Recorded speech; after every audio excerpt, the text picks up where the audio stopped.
I was reviewing pitch decks in my corner office when my phone buzzed with a LinkedIn notification. My older brother Brandon had posted something. I almost scrolled past it, but the preview text made me freeze. My sister got lucky. Not talented. Nepotism at its finest. He had no idea that the little sister he was publicly humiliating was actually on the investment committee reviewing his startup's pitch deck. The same pitch deck that was sitting on my desk right now, requesting $2 million in series of funding. The pitch meeting was scheduled for tomorrow afternoon. I didn't respond to the post. I didn't comment or argue back. Instead, I forwarded the link to my assistant with a simple message. Add this to tomorrow's due diligence file.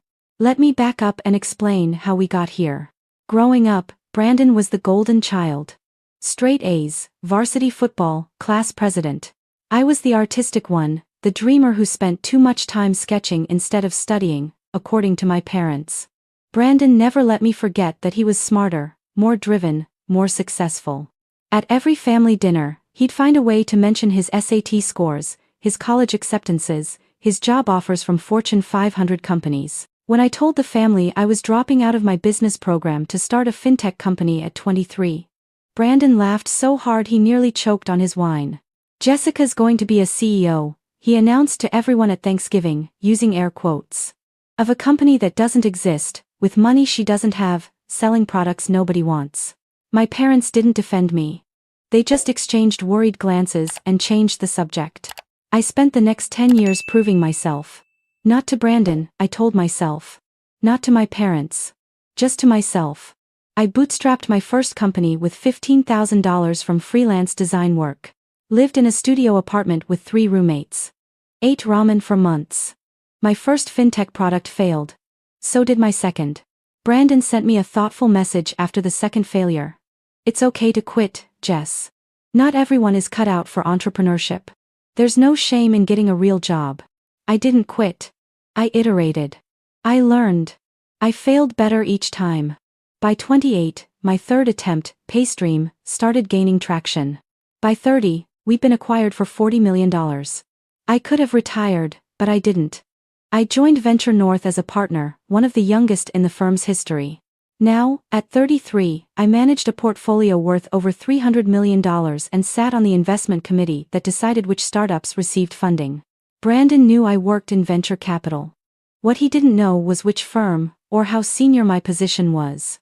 We barely spoke anymore. He'd gotten married, had 2 kids, worked his way up to senior product manager at a tech company. Respectable, stable, but not the rocket ship success he'd always envisioned for himself. I'd see his posts on LinkedIn occasionally, humble bragging about product launches or sharing leadership advice. We exchanged perfunctory birthday messages. That was the extent of our relationship. Until 6 months ago, when Brandon got laid off.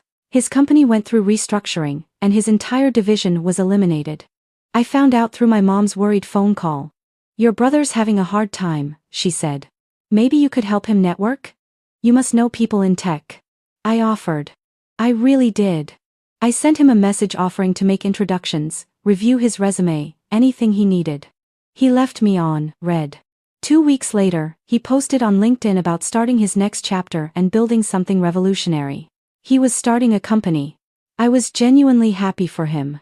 I knew how hard entrepreneurship was. I thought maybe this experience would give us something to bond over, finally. I even reached out again. Congrats on the new venture. Let me know if you want to grab coffee and talk shop. His response was cold. I'm good. I'm doing this the right way, without handouts or shortcuts. I didn't understand what he meant until my mom explained it at Sunday dinner. Brandon had been telling the family that my success was not real. That I'd gotten lucky with timing, that I'd used my looks to manipulate male investors, that venture capital was just moving money around, not building anything real. He was going to show everyone how to build a legitimate business. It stung, but I'd heard worse. I focused on my work and tried to forget about it. Brandon would learn, just like I did, that entrepreneurship was humbling and brutal and it didn't care about your ego. Then, 3 weeks ago, his LinkedIn post appeared. My sister got lucky, not talented. Nepotism at its finest. She's in VC now, which means she's just spending other people's money after selling a company at exactly the right moment before the market shifted. Real entrepreneurship is building something sustainable, not riding waves. To everyone asking how I'm building my startup the right way: talent, hard work, and refusing to take shortcuts. No family connections, no lucky breaks. Just pure execution. The post had gotten 200 likes. Dozens of comments agreeing with him, congratulating him on his integrity. Several tagged my name, though Brandon hadn't directly. Some people defended me, but most assumed he was talking about someone else, some hypothetical sister who represented everything wrong with tech culture. I felt like I'd been punched in the stomach. Not because of strangers on the internet. Because my own brother had chosen to publicly discredit everything I'd built, to rewrite history and paint my decade of struggle as dumb luck, just to make himself feel superior as he started his own journey. My mom called immediately. "Jessica, honey, you know Brandon didn't mean it that way. He's just stressed about his startup. He's working so hard, barely sleeping. Cut him some slack." I wanted to scream. But I didn't. I just said I had to go and ended the call. For 3 weeks, I didn't respond. I didn't defend myself. I didn't post anything. I just sat with it. The rage, the hurt, the disbelief that my own brother could be so cruel. I talked to my therapist about it. She asked me what I needed. Validation? An apology? Revenge? I didn't know. I just knew I was tired. Tired of being invisible to my family unless I was useful. Tired of my accomplishments being minimized or attributed to luck. Tired of working twice as hard for half the recognition. Then yesterday morning, I walked into the conference room for our investment committee meeting. We had 15 pitch decks to review, narrowing down which 5 companies we'd invite for in-person presentations. I was halfway through my coffee when Marcus, our senior partner, pulled up the next deck. "This one's interesting," he said. FinFlow. Payments infrastructure for small businesses. Pre-revenue, but the founder has solid product management experience and the market timing is right. He's asking for $2 million at an $8 million cap. The founder's name appeared on the screen, Brandon Chen. My brother. I managed to keep my expression neutral while my heart hammered in my chest. I looked at the pitch deck. It was good. Really good. Clean slides, clear problem statement, reasonable projections. Brandon had done his homework. The product actually solved a real pain point. If this had come from anyone else, I would have been excited. "The founder's coming in tomorrow for a pitch," Marcus continued. "Jessica, since you have the most fintech experience, you should take the lead on this one. Thoughts?" I had about 10 seconds to decide what to do. I could recuse myself, declare a conflict of interest. That would be the professional thing to do. But Brandon would never know how close he'd come. He'd probably assume we'd passed on his company because it wasn't good enough, and that would feed his narrative even more. Or I could stay on the evaluation. Listen to his pitch. Judge his company on its merits, the way I would any other founder. And then decide. "The deck looks solid," I heard myself say. "I'd like to hear him present. What's his background?" Marcus pulled up Brandon's LinkedIn. 10 years in product at mid-tier tech, led 3 product launches. Recent departure due to restructuring. This is his first company. He scrolled down. Oh, interesting. He posted something recently about doing things the right way without family connections or shortcuts. Another partner, Diane, snorted. "Every founder thinks they're special. Let's see if he can actually execute." The meeting continued. We selected 5 companies for in-person pitches, including FinFlow. As everyone filed out, Marcus pulled me aside. "You seem distracted. Everything okay?" I considered telling him. Marcus was a mentor, someone I trusted. But I shook my head. Just a lot on my mind. "I'm good." That night, I couldn't sleep. I kept replaying Brandon's LinkedIn post in my head. No family connections, no lucky breaks. Just pure execution. Tomorrow, he was going to walk into a room and pitch to a committee that included his sister, and he had no idea. Part of me wanted to reveal myself immediately, watch his face fall as he realized his pure execution had led him straight to the sister he'd publicly humiliated. Part of me wanted to sit silently through the pitch, vote to pass, and let him never know how close he'd come. But mostly, I felt sad. Sad that my brother's insecurity had driven such a wedge between us. Sad that he'd rather tear me down than celebrate my success. Sad that I was in a position where I had to decide whether to fund my own brother's dream, knowing he didn't think I deserved to be in this position at all. I called my best friend Rachel at midnight. She was the only person who knew the full story. "What do I do?" I asked. "What do you want to do?" she countered. I don't know. Part of me wants justice. He humiliated me publicly, and now I have the power to reject his pitch. It would be poetic. But I'm not a petty person. And his company is actually good. The product makes sense. He's capable of building this. If I pass on funding him just because he's my brother, I'm letting my emotions interfere with business decisions. That's exactly what he accused me of doing, using my feelings instead of merit. Rachel was quiet for a moment. Or maybe this is an opportunity. For what? To show him who you really are. Not the lucky sister who stumbled into success. The professional investor who can separate personal feelings from business judgment. The person who's secure enough in her own accomplishments that she doesn't need revenge. So I should fund him? I'm saying you should evaluate his pitch fairly, the way you would anyone else's. And if it's good enough, if the business case is solid, then yes. Fund him. But make sure he knows exactly who made that decision and why. I lay awake until dawn, thinking about what she'd said. The next day, I got to the office early. I reviewed Brandon's pitch deck 3 more times.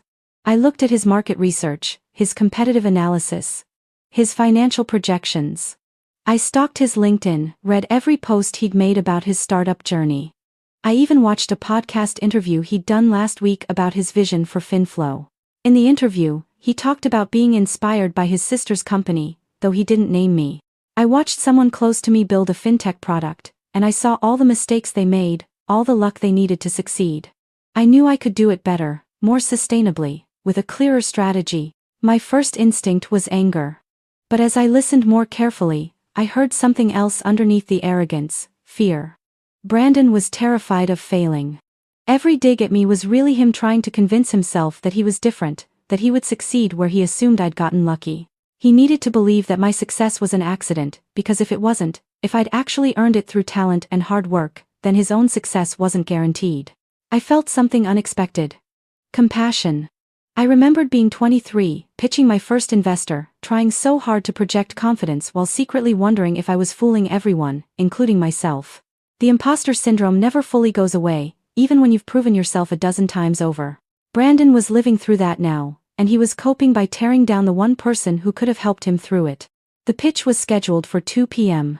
I spent the morning in regular meetings, barely paying attention. At 1:30, I went to the bathroom and gave myself a pep talk in the mirror. Be professional. Be fair. You've got this. At 1:45, I walked into our main conference room. The other 4 committee members were already there. Marcus, Diane, Tom, and Sarah. We made small talk while we waited. At exactly 2 p.m., our receptionist brought Brandon in. I was sitting at the far end of the table, partially hidden behind my laptop.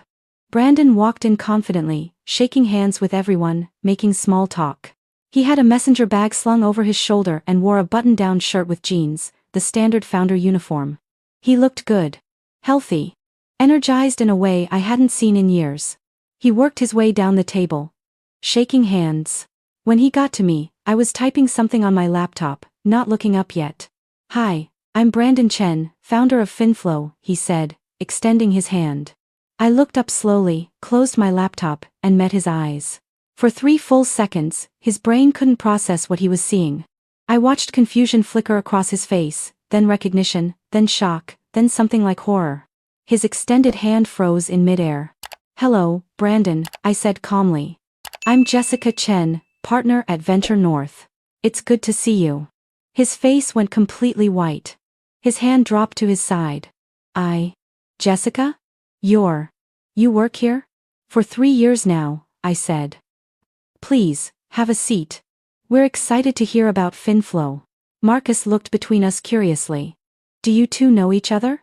"Brandon is my older brother," I said simply. Then, before Brandon could spiral, I added, "But I've reviewed the deck without any bias, and I think FinFlow has potential. Let's hear the pitch." Brandon stood frozen for another moment, then mechanically moved to the front of the room where the screen was set up. His hands trembled slightly as he pulled out his laptop and connected it to the projector.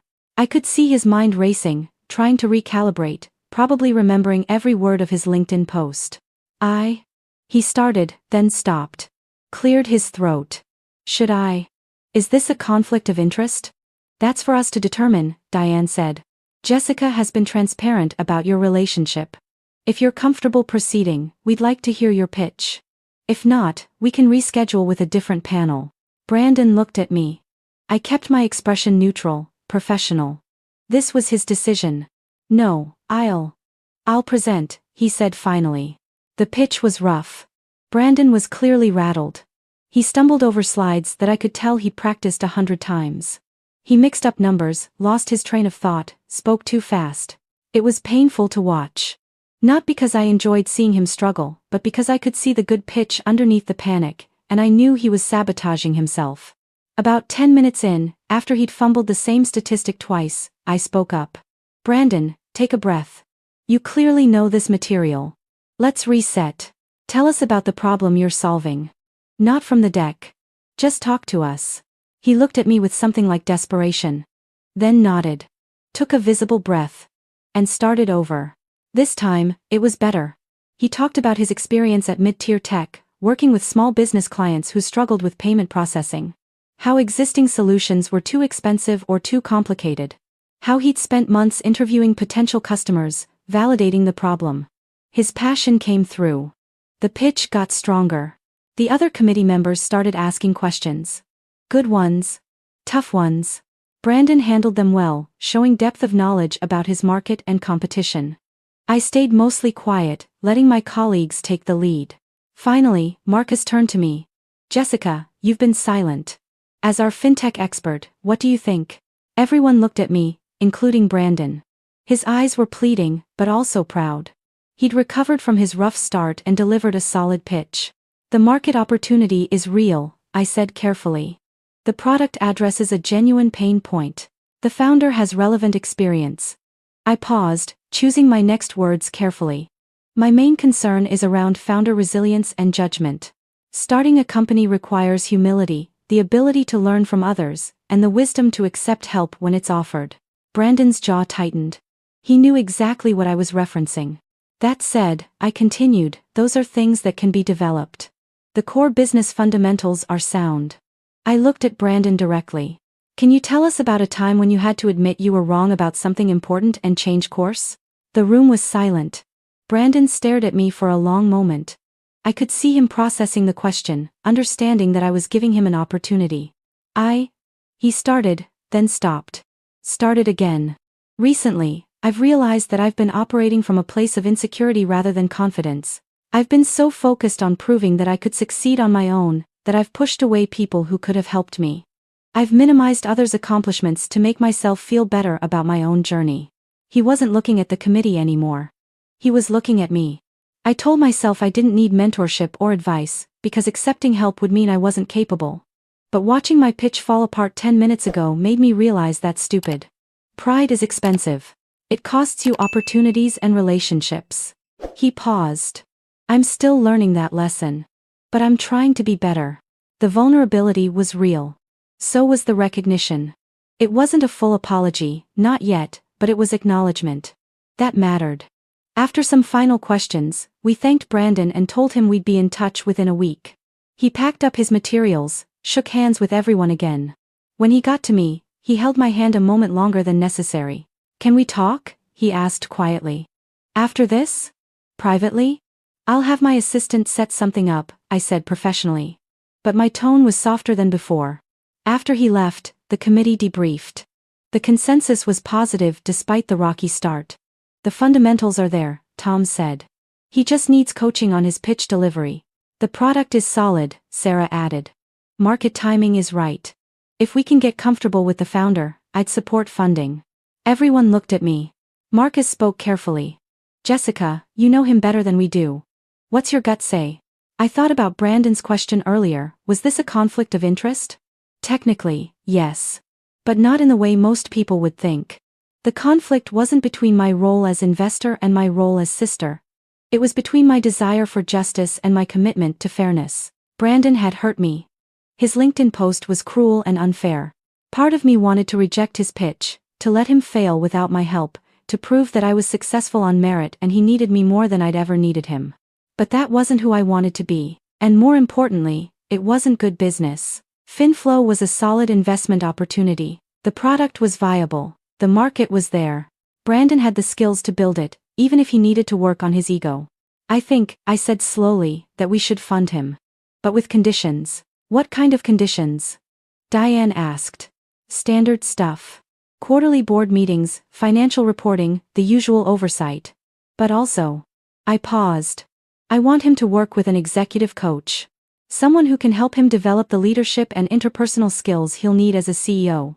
Starting a company will humble him fast. He needs support for that journey. Marcus nodded thoughtfully. That's reasonable. You'd be the board representative? No, I said firmly. That would be too complicated. I'd prefer if someone else took the lead. I can serve as an advisor on the fintech aspects, but I shouldn't be his primary board contact. Fair enough, Marcus said. Let's draft a term sheet. We'll present it to him next week. The meeting adjourned. I went back to my office and closed the door. Then I sat at my desk and let myself feel everything I'd been holding back, the hurt, the anger, the sadness, the relief. I'd made the right decision, but it still hurt. My phone buzzed. A text from Brandon. Thank you for not humiliating me in there. I know you could have. Can we please talk? I owe you an apology. I stared at the message for a long time before responding. Coffee tomorrow morning. 8 a.m. I'll send you the address. That night, I couldn't sleep again. I kept imagining how the conversation would go. Would Brandon actually apologize, or would he justify his behavior? Would he be grateful for the funding, or resentful that it came from me? Did I even want to repair our relationship, or was I doing this out of obligation? The coffee shop I chose was neutral territory, halfway between our childhood neighborhood and downtown. I got there early, ordered my usual latte, and sat at a corner table. Brandon arrived exactly at 8, looking nervous and tired. We sat in awkward silence for a moment. Finally, Brandon spoke. I was an asshole. Yes, I agreed. You were. That LinkedIn post. He rubbed his face. I was so scared, Jess. Terrified that I'd fail, that everyone would see me as a fraud. And when people kept asking if I was related to you, if you could help me, I snapped. I told myself that your success didn't count, that it was luck, because if it was talent, then what did that say about me? It said that I spent 10 years working my ass off while you had a comfortable corporate job, I said quietly. It said that I failed twice before succeeding, while you never took a risk until now. It said that we had different paths, and that's okay. But you were always the artistic one, Brandon said. The dreamer. I was supposed to be the successful one, the smart one. That was my identity. And then you went out and built something real while I was just managing products for someone else's company. You redefined yourself. I couldn't handle that. So you tried to tear me down? I tried to protect my ego, he admitted. And I hurt you in the process. I'm sorry. Really. Genuinely sorry. His voice cracked. That post was cruel. You didn't deserve that. And I can't take it back, but I can tell you that I was wrong. About everything. I believed him. I could hear the sincerity. But belief wasn't the same as forgiveness. Do you know what hurt the most? I asked. It wasn't the public humiliation. It was that you couldn't be happy for me. Your little sister achieved something difficult, and instead of being proud, you found ways to diminish it. That's what really hurt. Brandon's eyes filled with tears. I know. And I've been thinking about why. Mom and Dad always compared us. Remember? Brandon's so smart, Jessica's so creative. Brandon's going places, Jessica needs to be more practical. They put us in boxes and we believe them. But we're adults now, I said. We don't have to live in those boxes. I know. But it's hard to rewrite the stories we've believed our whole lives. He paused. Your company is called Paystream, right? I did some research last night. $40 million acquisition. Multiple industry awards. Fortune's 30. Under 30. Jess, you're incredible. And I never said that. I should have been your biggest fan. You should have been my brother, I corrected. That's all I ever wanted. We sat with that for a moment. Then Brandon asked the question I'd been waiting for. Are you going to fund my company? The investment committee voted yes, I said. You'll get a term sheet next week. His eyes widened. Really? After everything? Your company is a good investment. The business case is solid. That's separate from our personal relationship. But you could have blocked it. I could have, I agreed. But that wouldn't have been fair. You've got a viable product, relevant experience, and a real market opportunity. I'm not going to let my hurt feelings get in the way of a good investment. That would make me exactly what you accused me of being. Someone who lets emotions override business judgment. Brandon looked stunned. I don't know what to say. You don't have to say anything, I said. But there are conditions. You'll work with an executive coach. You'll have quarterly board reviews. And Brandon? You need to take down that LinkedIn post. He nodded immediately. I already did. Last night. I couldn't sleep knowing it was still out there. Good. I took a sip of my coffee. And there's one more thing. Anything. I won't be your board representative. One of my partners will take that role. But I'm willing to be an informal advisor. If you want guidance on fintech stuff, or fundraising, or just navigating the startup world, you can call me. No strings attached. Why would you do that? Brandon asked quietly. After everything I've done? Because I remember being a first-time founder with no idea what I was doing, I said. I remember how scary and lonely it was. I had to figure everything out the hard way. You don't have to do that. And because despite everything, you're still my brother. Brandon wiped his eyes. I don't deserve this. Probably not, I agreed with a small smile. But success isn't about deserving. It's about showing up, doing the work, and learning from your mistakes. You made a huge mistake with that post. Now you get to learn from it. We talked for another hour. About his business plans, about our childhood, about our parents' expectations and how they'd shaped us. It wasn't a complete healing, not yet. But it was a start. As we were leaving, Brandon said, "Can I tell Mom and Dad about the funding?" I thought about it. Tell them you got funded by Venture North. Tell them you had to pitch to multiple partners. Tell them you earned it on the merits of your business plan. But not that you were part of the decision? Eventually, sure. But let them see your success first. Let them see that you did this through talent and hard work. Then you can tell them the full story. Brandon hugged me. It was awkward at first, then genuine. Thank you, he whispered. For being the bigger person. For not giving up on me. Just build a great company, I said. That's the best thank you. 2 weeks later, Brandon signed the term sheet. The funding came through. He hired his first employees and started building his product. He called me twice for advice, once about technical architecture and once about co-founder dynamics. Each time, I helped. Not as his sister, but as someone who'd been where he was and knew the path. 3 months after that, he posted on LinkedIn again. This time, it said, "Grateful to announce FinFlow's series of funding from Venture North. Starting a company is humbling and difficult. I'm learning that success isn't about proving you're smart enough or tough enough to do it alone. It's about being wise enough to accept help from people who've walked this path before. Shout out to my sister Jessica Chen, who taught me that lesson the hard way." The post got 800 likes. Dozens of people commented, asking if I was the same Jessica Chen who sold Paystream. Brandon replied to each one. Yes, that's her. She's brilliant, accomplished, and way more patient than I deserve. My mom called me crying. I had no idea you were so successful, honey. Why didn't you tell us? You never asked, I said simply. But my tone was softer than before. It's okay, Mom, we're all learning. 6 months after funding, FinFlow was growing fast.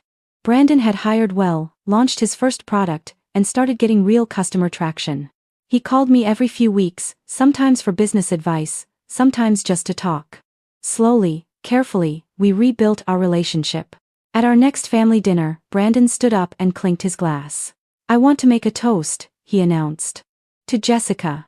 I spent a lot of years being jealous of her, trying to compete with her, even trying to tear her down. But the truth is, she's been an inspiration my entire life. She's braver, smarter, and more resilient than I ever gave her credit for.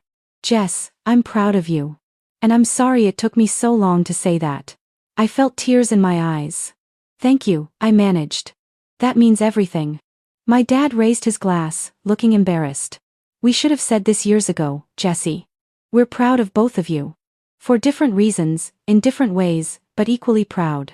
It wasn't a perfect moment. Years of hurt don't evaporate with one toast. But it was real. And it was a start. Later that night, Rachel texted me, "How'd it go?" I sent back. Better than expected. He apologized. Publicly and privately. We're rebuilding. And how do you feel? I thought about it. Lighter. Like I don't have to prove anything anymore. Not to him, not to my parents, not even to myself. I know what I've accomplished. Whether they see it or not, doesn't change what's real. That's growth, babe. Yeah, I agreed. It is. The next morning, I deleted Brandon's original LinkedIn post from my screenshots. I'd been saving it, I realized, as evidence. Proof that I'd been wronged, that he'd been cruel. But I didn't need proof anymore. What happened? Happened. What mattered now was what came next. Brandon's company continues to grow. My firm continues to invest in founders who remind me of younger me. Scared, determined, talented, but unproven. And every time I sit across from a founder in a pitch meeting, I remember what it felt like to be in their shoes. Success isn't about luck or talent or connections or hard work. It's about all of those things, mixed together with timing and persistence and the wisdom to accept help when it's offered. It's about being secure enough in your own worth that you can celebrate others without feeling diminished. It's about understanding that someone else's success doesn't erase yours. Brandon learned that lesson the hard way. So did I. But we learned it together, eventually. And that made all the difference. Because sometimes, the person who hurts you the most isn't trying to destroy you. They're trying to protect themselves from feeling less than. And sometimes, the most powerful thing you can do isn't to seek revenge or demand an apology. It's to show them, through your actions, that there's enough success to go around. That their worth isn't dependent on your failure. That you can both win. Brandon's company hit 1 million in revenue last month.